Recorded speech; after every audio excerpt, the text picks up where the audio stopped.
Benjamin Fisher, 5014.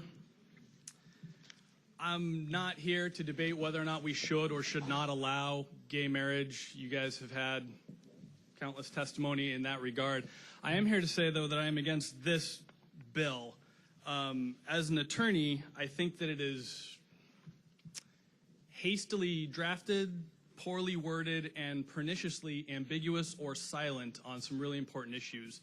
And I add my voice to the other attorneys and judges who have stood before you, warning you guys that the way that this is drafted is not adequate.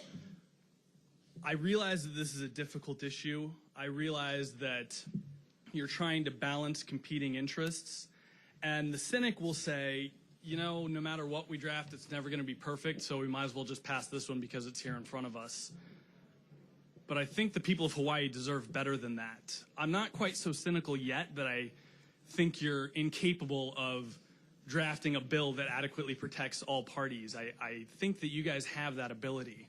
One point that I might just bring up is possibly a conscious objection clause. Conscious objection is something that we're all very familiar with. We accept the concept. You don't have to serve in the military if you have a conscious objection.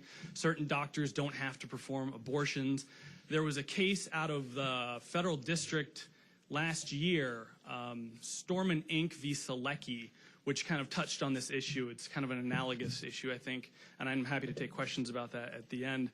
But in that case, the court pointed out the irony that you're allowed to refuse services for any reason except a religious reason. And I think that that's a really important point that needs to be considered. I am against this bill. Again, I'm not here to debate whether or not we should or shouldn't allow gay marriage. I am here to say, as an attorney, this is poorly drafted. Thank you. Thank you. Next up.